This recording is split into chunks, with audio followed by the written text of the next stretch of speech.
Baik, selamat pagi dokter. Perkenalkan nama saya Dewi Syarata Kartisari dengan NIM akhir 132. Saya selaku perwakilan dari SGD A2. Kami dari SGD A2 izin untuk mempresentasikan mengenai student project kami pada blok Skin and Hearing System Disorder ini yang berjudul Diagnostic Test for Allergic Contact Dermatitis. Berikut adalah nama-nama anggota dari SGD A2. Untuk berikutnya, latar belakang akan dilanjutkan oleh rekan saya. Terima kasih. Perkenalkan, nama saya Ratih. Di sini saya akan menjelaskan latar belakang. Dermatitis kontak alergi merupakan suatu peradangan kulit yang disebabkan oleh paparan terhadap alergen tertentu dan dapat menimbulkan dampak yang signifikan pada kualitas hidup penderitanya. Kasus dermatitis kontak alergi di masyarakat saat ini menjadi perhatian khusus melihat tidak hanya berdampak pada kesehatan, tetapi dapat mempengaruhi produktivitas di tempat kerja. Dalam dunia medis dan juga kesehatan, dermatitis kontak alergi menjadi perhatian karena prevalensi yang cukup tinggi di masyarakat, serta kemampuan untuk penyebab gejala yang berulang itu dapat memicu alergi yang tidak dapat dihindari. Baik, selanjutnya adalah tujuan penulisan. Yang pertama ada tujuan umum. Student project ini dibuat dengan tujuan untuk menggali serta menjadi tolak ukur pemahaman mahasiswa mengenai dermatitis kontak alergi. Dan untuk tujuan khususnya, untuk mengetahui lebih lanjut mengenai dermatitis kontak alergi, mulai dari definisi, epidemiologi, etiologi, patofisiologi, manifestasi klinis, tes diagnosis, penata laksanaan, pencegahan, serta prognosis dermatitis kontak alergi juga akan dibahas di student project ini. Baik, selanjutnya adalah manfaat penulisan.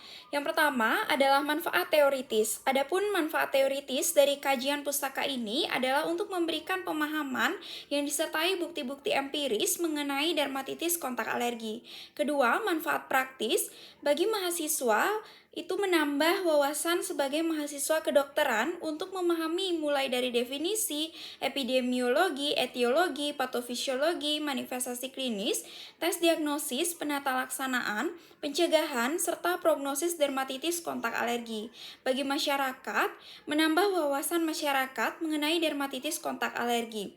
Bagi institusi, sebagai media pembelajaran tambahan, serta menambah kepustakaan mengenai dermatitis kontak alergi di Universitas Udayana. Baik, sebelumnya perkenalkan saya Rati Dewang Raini dengan 3 digit NIM terakhir 107. Di sini saya akan membahas terkait dengan definisi dermatitis kontak alergi atau biasa disebut dengan DKA. DKA ini merupakan suatu proses peradangan kulit akibat suatu alergen atau paparan agen tertentu. DKA disebabkan oleh respon hipersensitivitas tipe 4 atau tipe lambat terhadap alergen kontak. DKA membutuhkan aktivasi sistem imun adaptif yang diperantarai oleh antigen spesifik dalam pengembangan sel T effector untuk memediasi terjadinya suatu radang. Mungkin sekian dari saya dan akan dilanjutkan oleh rekan saya. Terima kasih. Baik, sebelumnya perkenalkan nama saya Putu Ayu Pratnya Gita Maharani dengan 3 digit NIM akhir 062. Jadi di sini saya mohon izin melanjutkan di bagian epidemiologi. Jadi dermatitis sendiri lebih umum pada orang dewasa, terutama yang terpapar bahan kimia ataupun alergen di tempat kerjanya. Sekitar 20% populasi di Eropa sendiri memiliki alergi kontak yang paling sering terhadap nikel, wewangian, dan juga pengawet. Reaksi terhadap kromat dan PPD lebih jarang, tetapi umum pada kelompok-kelompok yang terpapar di lingkungan kerjanya. Dermatitis kontak sendiri ini 2 kali lebih sering terjadi pada wanita dan seringkali dimulai sejak muda akibat penggunaan dari produk kosmetik.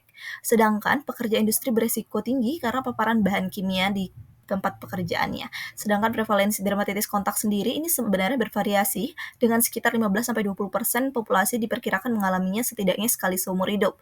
Di mana pada orang tua, ini seringkali dikaitkan dengan penggunaan obat topikal. Mungkin sekian dari saya, akan dilanjutkan oleh teman saya. Izin melanjutkan, perkenalkan saya Tiana Aya Dewi dengan NIM 22025 11039 akan memaparkan mengenai etiologi atau penyebab dari alergi kontak dermatitis. Jadi adapun penyebab dari ACD ini yakni paparan alergen tertentu seperti zat-zat logam seperti nikel dan juga kobalt, lalu ada bahan pewarna, bahan kimia seperti formaldehida dan juga parfum, lalu ada juga tanaman tertentu seperti poison ivy. Ada juga faktor-faktor yang mempengaruhi dari kejadian ACD ini, yakni seperti faktor genetik atau keturunan, kondisi lingkungan atau kontaminasi seperti iklim, dan juga faktor-faktor kelembaban udara. Kemudian ada faktor stres dan juga faktor individu yang memiliki masalah pada kulit cenderung pada kerusakan kulit. Maka dari itu, identifikasi alergen spesifik melalui tes PETS itu sangat penting dan sangat dianjurkan kepada para pasien untuk mencegah dari adanya paparan di masa depan dan juga mengelola gejala dengan lebih baik. Sekian penjelasan mengenai etiologi, akan dilanjutkan oleh rekan saya. Baik, sebelumnya, perkenalkan saya Igusti Ayu Agung Amelia Perbawanti dengan Nemaker 135 akan menjelaskan mengenai patofisiologi alergi kontak dermatitis.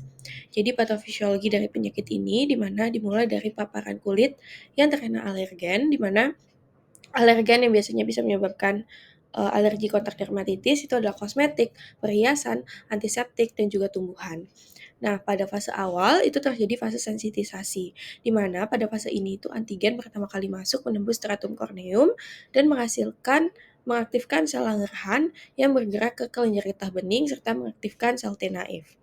Lalu selanjutnya terjadi fase elisitasi, di mana pada fase ini itu terjadi setelah paparan ulang terhadap alergen, di mana antigen itu mengaktifkan sel Langerhans yang mengandung antigen yang berinteraksi dengan limfosit sel T yang spesifik terhadap antigen tersebut. Nah, di mana itu akhirnya memicu proses proliferasi yang menginduksi sitokin.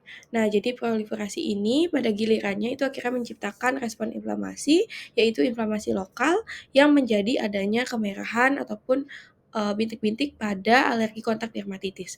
Mungkin sekian penjelasan patofisiologi dari saya. Terima kasih. Baik, saya izin untuk melanjutkan presentasi berikutnya, namun sebelumnya perkenalkan saya Ayu Mas Eka Pratnyani dengan 3 digit NIM terakhir 020. Adapun manifestasi klinis yang mana alergi kontak dermatitis atau ACD sendiri diklasifikasikan menjadi kondisi akut dan juga kronis. Adapun beberapa manifestasi klinisnya antaranya ada erythematosus, ada eczematos, ada dermatitis vasikuler, gatal dan juga bisa berupa bersisik kulitnya dengan flaky rashes dan juga terdapat erupsi pada kulit yang berbatas tegas menyebar secara luas, baik beberapa lokasi yang bisa terkena seperti di area batang tubuh, tangan, lengan, wajah, kaki, dan leher. Mungkin sekian yang bisa saya sampaikan. Dilanjutkan oleh teman saya. Selamat pagi, siang, ataupun sore dokter dan juga teman-teman sekalian. Sebelumnya perkenalkan nama saya Maritia Prabaswari dengan 3 digit NIM terakhir 179. Saya izin untuk melanjutkan mengenai diagnosis dari alergi kontak dermatitis, di mana diagnosis dari alergi kontak dermatitis ditegakkan melalui anamnesis yang teliti, pemeriksaan fisik, dan juga pemeriksaan penunjang. Dalam anamnesis, penting untuk memperhatikan beberapa hal seperti pekerjaan dari pasien, kemungkinan paparan terhadap alergen pada bahan yang digunakan ataupun pada saat berpergian, riwayat penggunaan obat topikal maupun sistemik, perawatan kulit, kosmetik, penyakit kulit yang pernah dialami, dan juga penyakit kulit pada keluarganya. Kemudian, pada pemeriksaan fisik, perlu memperhatikan lokasi dan juga pola kelainan kulit yang dialami dengan tujuan untuk dapat mengetahui kemungkinan dari penyebab kelainan tersebut. Sedangkan, pada pemeriksaan penunjang yang dapat dilakukan untuk menghilangkan kemungkinan diagnosis banding lainnya, yaitu berupa tes tempel atau patch test, yang merupakan gold standard untuk uji diagnosis ACD dan juga histopatologi. Selain itu, tes lain yang dapat digunakan juga seperti provocative use test. Diagnosis banding yang paling sering ditemukan pada kasus alergi kontak dermatitis atau ACD ini seperti dermatitis atopik, dermatitis seborrheic, dermatitis iritan, dan juga psoriasis. Dalam membedakan ACD, kita perlu membedakannya berdasarkan dari urtikaria kontak di mana ruam itu muncul dalam beberapa menit setelah pemaparan, kemudian memudar dalam beberapa menit hingga beberapa jam. Mungkin sekian dari saya. Perkenalkan, nama saya Natasha Catherine Caca dengan 3 digit NIM 240. Di sini saya izin menjelaskan mengenai diagnostik tes dari alergi kontak dermatitis. Alergi kontak dermatitis atau ACD adalah peradangan kulit akibat paparan alergen tertentu. Tes utama untuk mendiagnosis ACD adalah patch test, di mana alergen ditempelkan di kulit dan diamati untuk mendeteksi reaksi. Tes ini merupakan rekomendasi untuk pasien dengan dermatitis berulang tanpa sebab yang jelas. Patch test dilakukan saat gejala mereda dengan pemeriksaan hasil dilakukan setelah 48 jam. Lalu diulang pada 72-96 jam.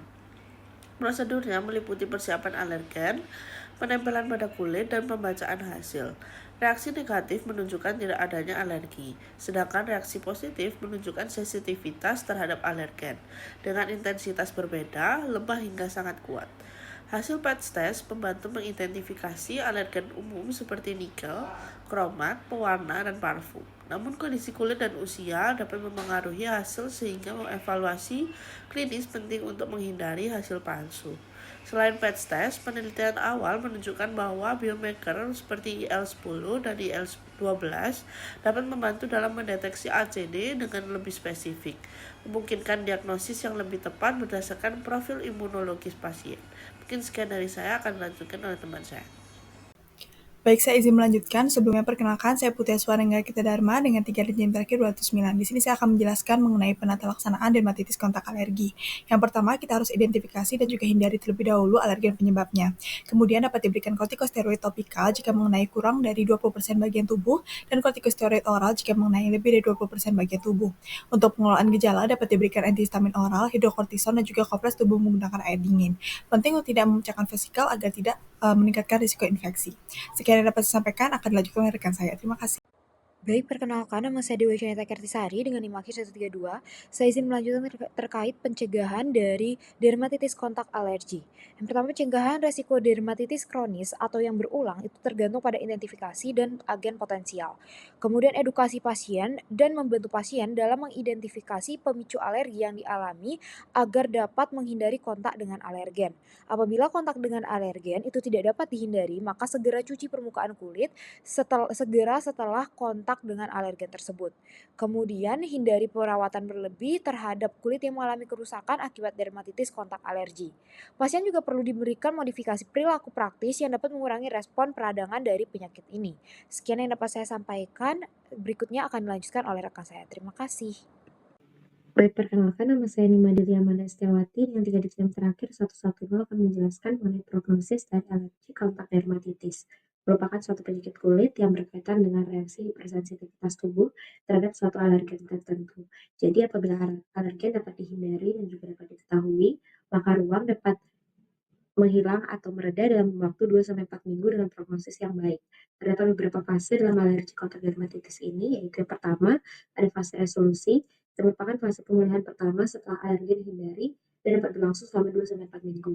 Kemudian ada fase kekambuhan, di mana merupakan fase munculnya kembali penyakit apabila terjadi paparan alergen kembali atau alergen tidak dapat dihindari. Serta adanya fase reaktif yang bersifat menetap dalam tubuh atau terjadi seumur hidup, di mana alergi kontak dermatitis tidak menimbulkan gejala apabila alergen tersebut dapat dihindari. Demikian penjelasan saya, terima kasih. Baik, perkenalkan saya Jane Masa dengan 3 digit NIM terakhir 203. Di sini saya akan menjelaskan mengenai kesimpulan dari student project kami. Dermatitis kontak alergi atau yang disingkat DKA adalah peradangan kulit yang disebabkan oleh paparan alergen melalui mekanisme hipersensitivitas tipe 4 dengan prevalensi tinggi terutama pada individu yang terpapar bahan kimia di lingkungan kerja atau aktivitas sehari-hari. DKA atau dermatitis kontak alergi lebih banyak dialami oleh wanita dan pekerja di sektor dengan resiko alergi okupasi. Untuk gejala khasnya berupa ruam merah, gatal, dan vesikal pada area kontak alergen yang didiagnosis menggunakan anamnesis, pemeriksaan fisik, dan patch test. Pengobatan fokus pada identifikasi dan penghindaran alergen untuk mencegah kekambuhan dengan kortikosteroid sebagai terapi tambahan yang sesuai dengan kebutuhan. Baik, untuk sarannya, penulis menyarankan agar pembaca memahami berbagai aspek DKA atau dermatitis kontak alergi, termasuk penyebab, risiko, dan cara pencegahan untuk mengurangi kekambuhan. Pemahaman ini penting terutama bagi individu beresiko tinggi. Penulis juga merekomendasikan pengembangan metode diagnosis dan terapi yang lebih efektif untuk meningkatkan kualitas hidup penderita dermatitis kontak alergi.